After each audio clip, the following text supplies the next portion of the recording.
Hi everyone, welcome to a special collab with Karo-sensei of the Shogi Harbour YouTube channel. For those who don't know, Karo-sensei became the first non-Japanese professional shogi player and achieved the rank of Women's Professional 1 Dan.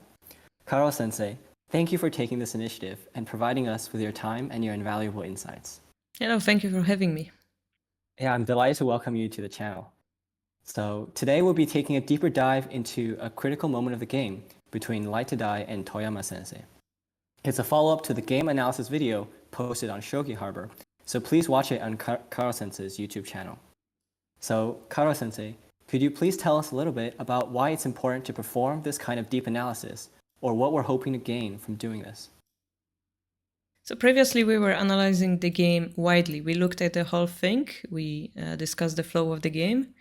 That's very good, but in the end what matters in Shogi are tactics, is reading calculation. And this is what we're gonna take a look today, because in the end, tactics win the game. So we would like to find in detail what happened, what were the chances, and we would like to give you guys some insight into how to do it properly, hopefully. That's a great way to put it. So anything else you'd like to add before we get started? I guess not. Not sure. Yeah, so let's get right into it then. So in this position, Toyama Sensei has just played his goal to 4-4, and now it's Light's turn to move. And in this position, there's an interesting possibility for Light. This would be silver drop 5-3. So I guess the meaning of this is that it's forking the two golds, and the only possible response here would be gold takes, but then Light could make a powerful horse on 7-3. And so this exchange would be silver for knight, but also Light is getting his horse and activating the bishop, which is the piece that Toyama Sensei doesn't have in the handicap. So it's pretty big to be able to activate this piece. If I remember correctly, this move was... Did they talk about this move in this possibility in the post-game discussion? Yeah, I think they mentioned it briefly that it would be a very strong attack for Light. Yeah, so I was actually curious about this, and I was looking into this. And it occurred to me that I also began by thinking that this would be a great outcome for Light, but the more I looked into it, the less I was actually convinced of that. So, for example, I was wondering what would happen if Toyama Sensei would just play like this move. So this move like eliminates the base of the attack, and it's basically saying I have two silvers and you have only a knight, so how are you going to attack me? I see. Okay. So there's one sort of very strong possibility here, and we'll take a look at other variations of this as well. But Light could play horse takes 6-3 here, sacrificing the horse, and then silver drop 7-2. So with this silver drop, it's forking the rook and the gold, and it seems very strong at first, but I was thinking, if the rook simply escapes, Toyama Sensei could make this bishop fork, and this seems to be pretty severe. If the rook goes here, then the silver can come in like this, and with the rook also pressuring this, it seems like a pretty difficult situation for Light. Yeah, I would say this silver drop also would be nice to get the rook in hand and like drop it over here somewhere, having attack and defense. For Sure. Yeah, it's a big reminder when you read a aggressive line, always make sure you read one more move. In this case, that fork is just like whoops. Always make sure you see what's the opponent's counter, especially after you make such big sacrifice like the horse over here. Yeah, so I guess I was wondering, like if the horse sack doesn't really work, like what other possibilities Light could consider in this position? Yeah, I would say, like, because we just mentioned that you exchange silver for the knight and you got the horse, right? So immediately throwing away that horse means you lost even more material. So you want to keep that advantage, I think, a little bit longer. And yeah, I wouldn't sacrifice it immediately because of that. Now then we have this I see. positional thinking, right? What would be a good position for this horse? Like, do we bring it back? Do we put it here? Or do we somehow use the pieces in hands to further disturb the shape? Maybe we want to activate the rook, stuff like this. So yeah, basically the main idea is to keep the horse and make it even more scary for the opponent, I think. I see. Yeah, that makes a lot of sense. So in this position, it seems like it would lead to like a more positional kind of game where it's about activating the horse and sort of keeping the advantages of the position instead of going for a very forcing line. Yeah, because if you go for a forcing line, you have to make sure that it works. And here in that line, you were left, right, with just a silver somewhere far away from the king. How would you say it's working? Yeah. So in that case, you have to be less greedy, basically. I see. Yeah. And because what I learned in Japan is Shogi is a game of endurance. Yeah, you have to hold down your desires or that greed, take points small points by small points, and yeah. So in this case, you want to get more of those certain secret points we're calling it, but maybe material advantage, maybe abuse the rook, maybe activate the horse, stuff like that. Right, like middle game points. Mm-hmm. Yeah. Yeah, I really like the way you put it. How about how Shogi is a game of endurance? Yeah, it was big eye Actually, opener for me. yeah, wow. It's a very valuable lesson. So another possibility I considered here was, we're talking about sort of the power of the horse and how we can deal with this horse. And so if Light wants to use this horse, maybe Toyama Sensei would want to restrict it. So I thought of a few possibilities for this, either silver up or silver drop. I don't know. I feel like they're actually a little bit similar. So let's look at silver maybe. up doesn't feel like restricting it, right? Because then we can attack the rook. Right, and then the rook could maybe escape. Yeah, but it feels like a certain objective was made. Yeah, so I agree this doesn't seem to restrict the horse. I guess I meant it more in the sense that this horse is now sort of farther away from like it can't really come back anymore. It's kind of stuck on the other side of the board. And I wasn't sort of able to see how to bring it back quickly. Whereas if the king moves, the rook is immediately, going to be playing very actively. So, yeah, so I thought sort of this might be a favorable exchange for Light, for Toyama Sensei, but yeah, I'm curious to hear how you would evaluate this position. Yeah, like the other point is the silver came up the board, also creating this clipboard shape with the gold, so it means it's more secure position. And now we have this supported vanguard pawn. So yeah, all the pieces escaped from the horse. That's really nice. So I can see where you're coming from. But the problem is the initiative belongs to Light, so anything can happen here. Not sure what would be the best move. Maybe the horse will come, creeping closer. Maybe this rook will come and like eat those two pieces. Currently, it's not working because of the fact that the king is here. Sorry, I'm drawing many arrows. But lines like this, also we can make a token if we're like really greedy, but it's very slow, very far away from the king. Now we have knight, and I'm really bad at telling where the knight is good and where is it bad, but could be useful. And this move is something I would like to play, as pawn takes would reopen this horse line, but I think silver takes would happen, making this piece run away even further from the horse. So I don't want to play it immediately. And of course, let's not think about Nifu, yeah? Because there is a pawn there. So Right. I would like to activate the rook or put my king to safety here to go with the previous plan. If the king goes here immediately, I can promote my rook, so it's not a concern yet for the rook activation. So maybe I have a little bit of time to slow down. And let's say Toyama Sensei gives us more peace, we would be happy to use it against him, right? As well, so yeah. Yeah. Those are some great points.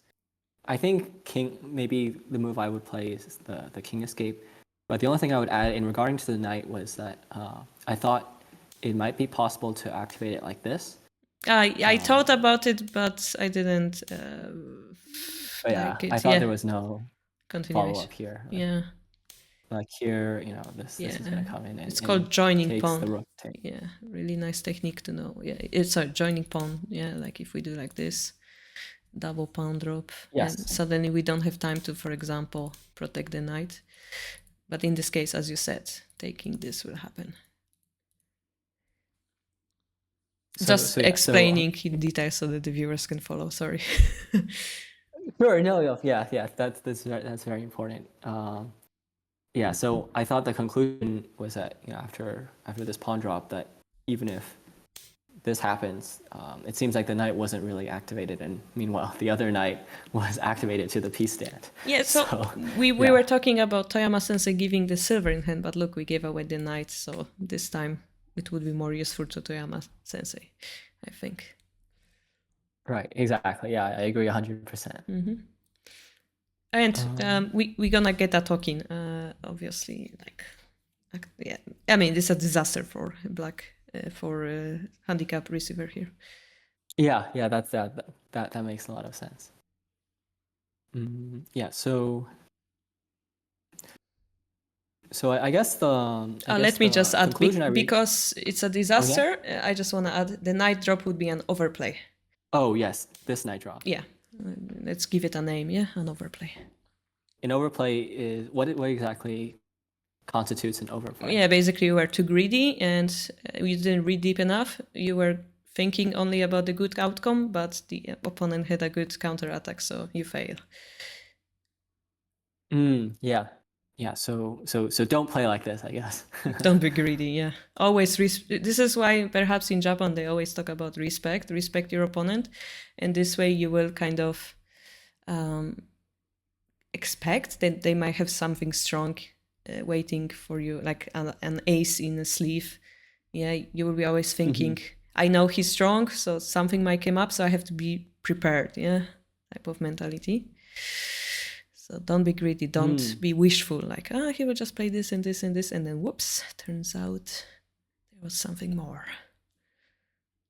Yeah. I feel like shogi is like that in the sense that like as you said, like don't be wishful. You have to remain objective and see everything how it is, not how you want it to be. Exactly. You put it well. Yeah.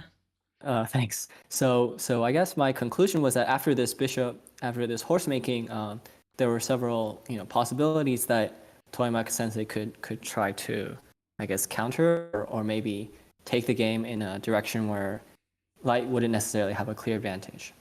And then we had silver drop, right? As well. Sorry. Oh yeah, silver drop. I think it was like pretty much the same, except I guess the horse could go here this time. Isn't the horse dead? I thought, the horse is dead, no? Silver drop again? Am I missing something? Oh yeah, silver drop. No, I was thinking here, but yeah. It's the same. There. It's the same, I guess.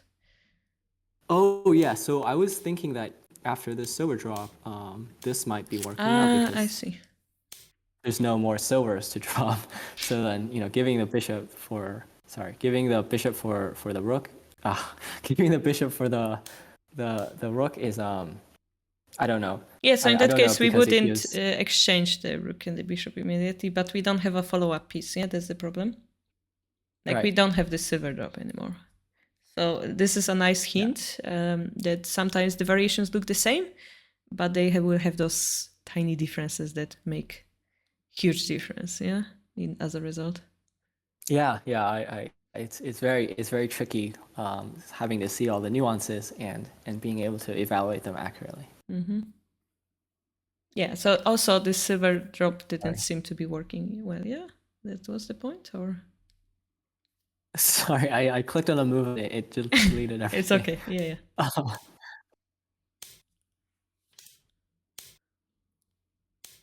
Just a quick thing that we cannot move the gold back to attack the horse because this gold is hanging, in the previous line. Oh yes. So this gold is pinned. Yeah, so how about, we already established that silver drop isn't good, but how about if we know that the gold is hanging, can we do something about it? No? Probably not. I was actually thinking just taking this again. And having sort of this, like saying this is thickness and saying that there's no attack anymore. But if we go with the safe line and return the same silver drop again, what can Toyama do? Also, if possible, yeah. I'm like thinking, how can I attack these golds? Currently, the night drop doesn't work, but I would really like to attack somehow over there. Like, for example, pound push. I don't know. It's a little bit slow. Pound takes, pound drop. I mean, it's a little bit crazy, but things like this. Attacking from castle side, I don't recommend, but. Sorry, I'm not seeing the idea after this. Oh, silver decks. I don't know what I was thinking. Go back one move and here maybe. Oh, Like this silver cannot take it because we take here. Yeah. right. I mean, again, it's very wishful thinking because we're ignoring the fact we have now 2 Vanguard pawns in front of our king. And we had wishful thinking that what if they take? They don't have to take that pawn. But just to show an idea, yeah. Probably they shouldn't be taking, though. I see. Yeah, yeah, that seems like a very interesting idea. Yeah, when a piece is going away, you would like to punish it somehow. Like here we have this horse looking through, so you want to attack either this silver or this gold somehow. So for example, we were talking about that previously, this pound push we cannot take because of the something. Now it works kind of. Now there's different condition, right, for it. So it changes a little bit. This kind of moves I would like to consider how to bully those 2 pieces. Can I jump with this knight? Maybe I can bring the other knight here, you know. Oh, wow. Yeah, that's very interesting. Yeah, hard to say. Maybe the pawn drop is like also moves like this. Kind of scary. Yeah, definitely. Quite exciting. So I would be like afraid as a handicap giver here to simply take this pawn if there is no threat behind it. Yeah, there is no reason for them to take it, is there? No, I was thinking the pawn could be used as like a base later, which is why I wanted to get rid of it. But what you said makes a lot of sense. Like it's very scary to leave it like this. I guess I can feel it now a lot more than when I was analyzing this position. And it seems like the silver drop on 6/4 is a little bit more scary than just moving the silver there and making the clip shape. Quite interesting lines. Yeah. Anything else you'd like to add about this possibility?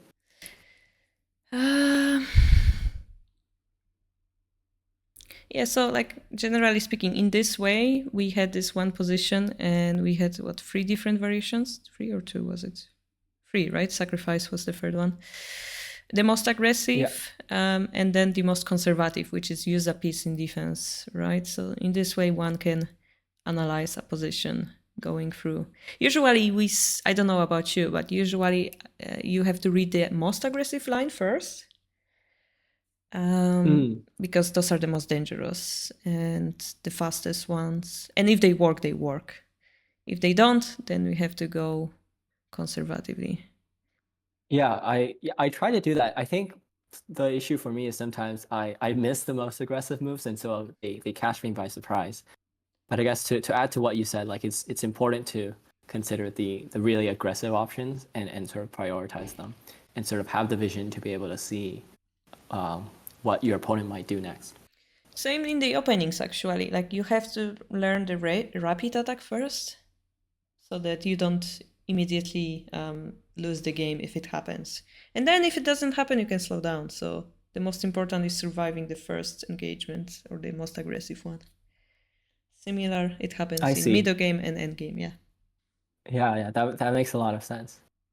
So yeah, great. So that was sort of what I had in mind about this possibility, the silver drop 5/3.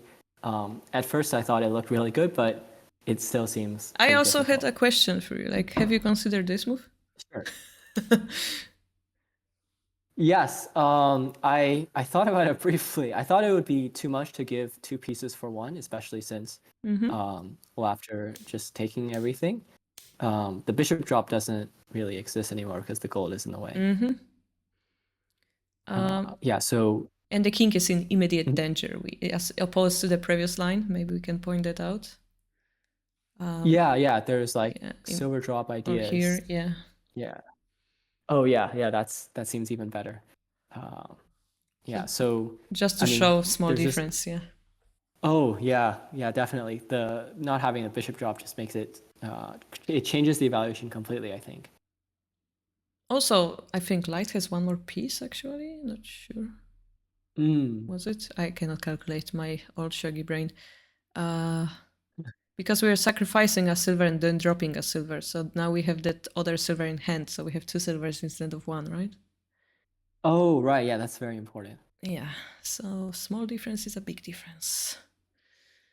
But yeah, I guess yeah, I mean, it's important to sort of like see these possibilities and not just assume that the opponent has to take because these counterattacks they always exist. Shogi is very complex game. Very complex game. So yeah, so I guess that's that wraps up silver drop 5-3.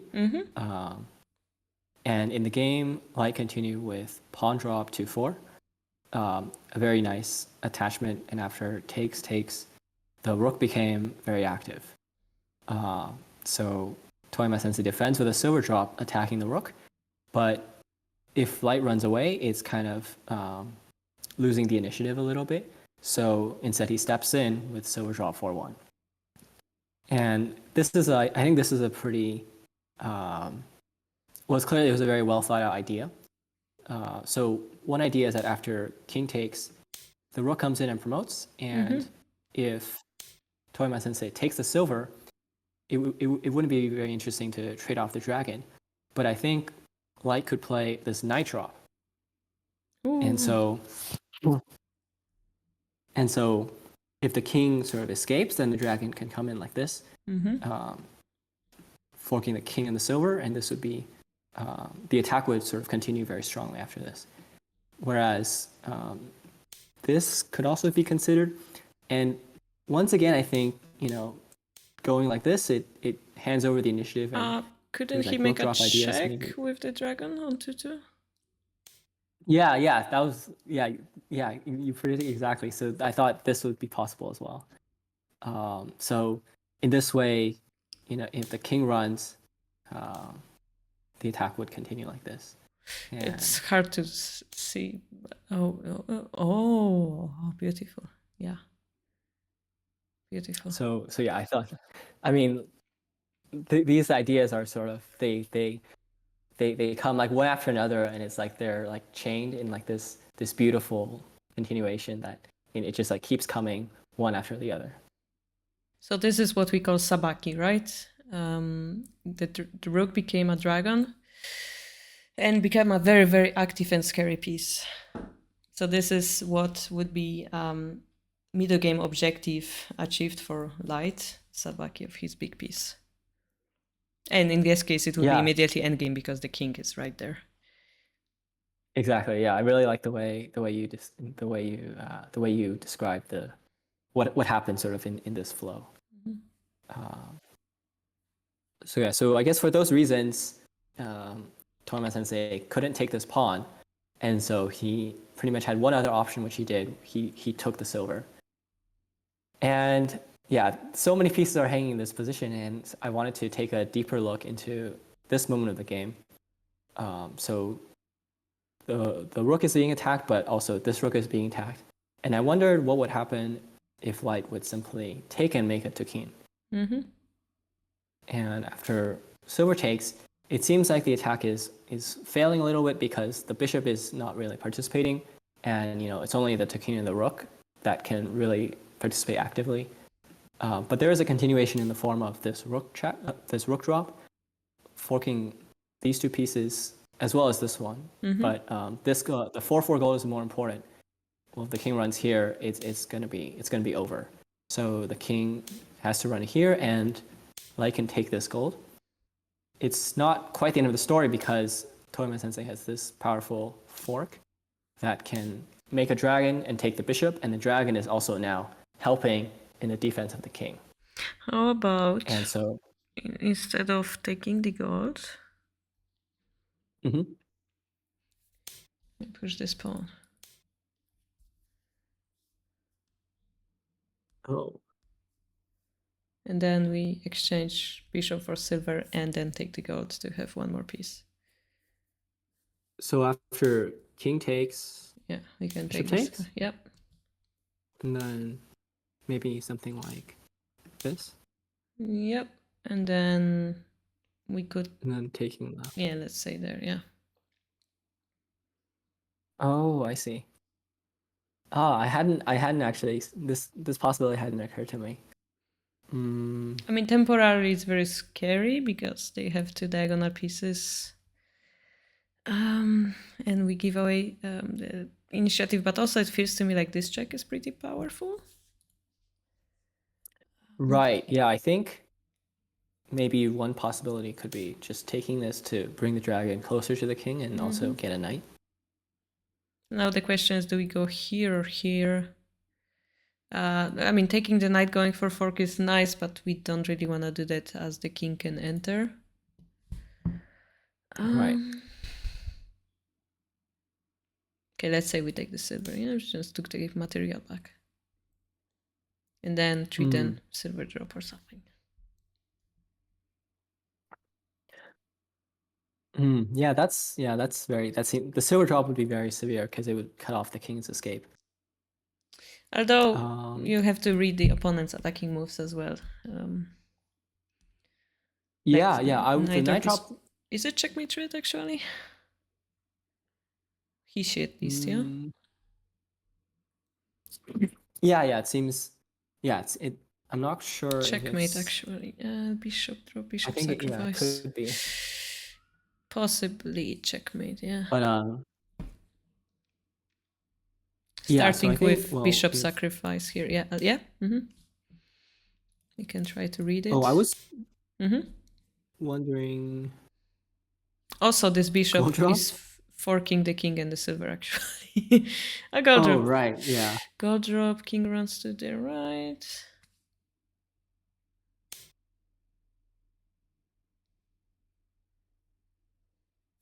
It's like running.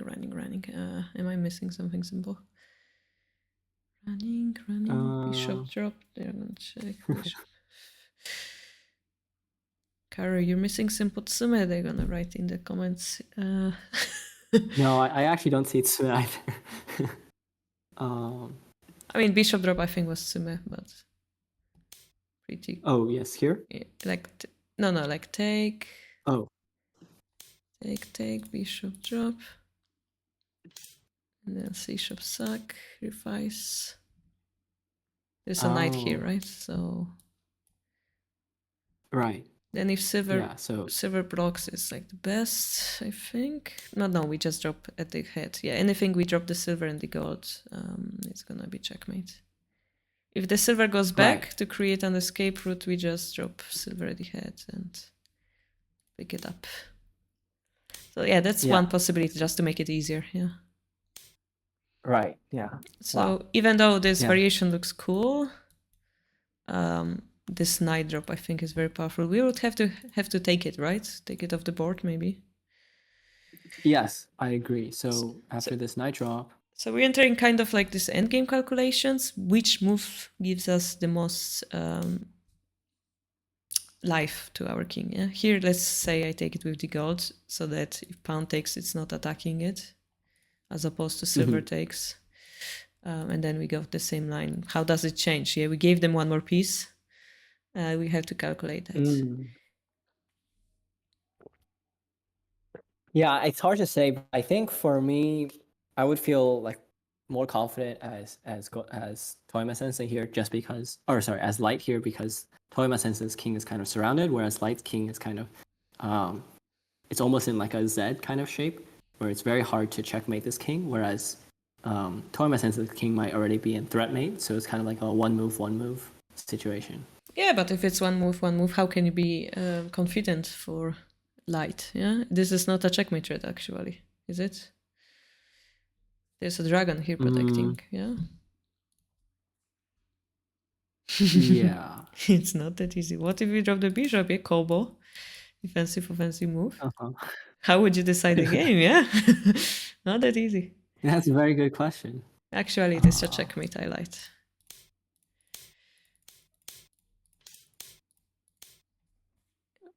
But if the king goes up instead to Oh, 2, did I 6. miss something? I missed the king. Wait, did I think about the gold drop instead? Yeah, that also doesn't work. Yeah, here they get this is not a checkmate.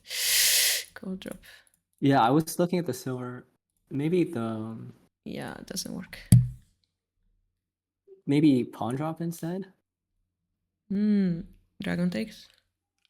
The only move. Well, if dragon takes, then it's kind of like you lost the most powerful piece on the board. Yeah, but this is quite scary as well. Well, okay, let's say we run, but this is a checkmate in 3, right? So if you run here. Yeah. I mean, we're gonna get a bishop in hand. This is also checkmate, yeah.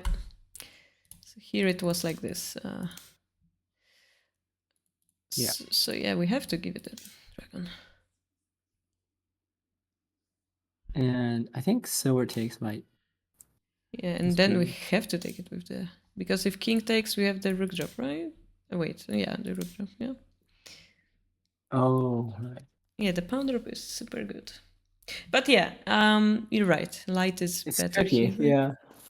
So what's the conclusion? Our light-hearted is that the proper English. So let's say how do we analyze those endgames? Yeah, we analyze this very difficult variation here, starting from the silver drop, right? Here I gave you sub variation, and we decided that wait, this is not the line. We decided that in a very complicated manner, this is good for light, yeah, because he picks up enough pieces and his king is safe enough so that he has one move win. Yeah, I was wondering. Sorry, just to add one more point. I was actually thinking because the knight drop seems like it kind of gets the gold, but passes over the turn. Yeah, so that makes instead, sense. I was also looking at moves like this, where combo directly. Yeah, that makes more sense. Yeah. So this is how we do it. Yeah, we analyze different moves, and turns out that in some variations, a similar move is also a good move in other variations. That's a good hint. A calculated variation is never a lost variation. Shogi is a game where the pattern will repeat. It's a good thing to know. I definitely agree. About this, just to chase you away. I was hoping for a move like that because then I would just try to go for entering king after this. Can you though? Yeah, it's very scary. Yeah, I guess we can try.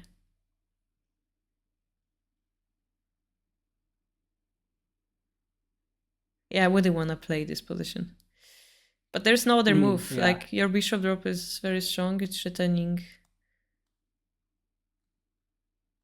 different checks, and it's not comfortable. We have to defend, and perhaps this have to be a fight that we have to take. Yeah. So I mean, entering king is not like the main point of this video, but I was I guess these entering king situations are very unique and often very difficult. I was sort of struggling to think about them until I read this the Tanigawa's Endgame book, and in his book he talked about sort of 3 criteria for the entering king side. The first criteria is entering in the flow of the attack, sort of not forcing it, but as a reaction to the opponent's attack. Interesting. The second criteria is getting the timing right. Yeah, making that judgment as to when to go for entering king. And the third criteria is to always have a counter attack. And so this is, I guess, the easiest criteria because it's simple. There is an attack or there isn't an attack. So I was wondering sort of what you thought about those three criteria? I guess, I mean, it's not enough, I would say. Like, there are so many smaller criteria that you need to be careful about. Like, do you have enough pieces that will protect your king? Is there any piece, for example, this lance, can you drop a silver to prevent this king to enter? Is your king gonna be able to reach it? Like here your attacking pieces may be attacked. Yeah, I mean, entering king isn't simple, basically. Each situation will be different. But yeah, those three criteria are very true about the flow, about when to decide. But like, decide it in the proper timing. But when are you supposed to decide it, right? What are the criteria for that? It's not an easy thing, yeah. Yeah, I definitely agree. It's difficult. So in this case, it is possible because we have two strong pieces in front of the king. King is most likely be able to enter here or there. And we don't have enough like defenders here to defend this column, for example. I think we have only 3 generals, and this dragon is useless. So this is our sub criteria.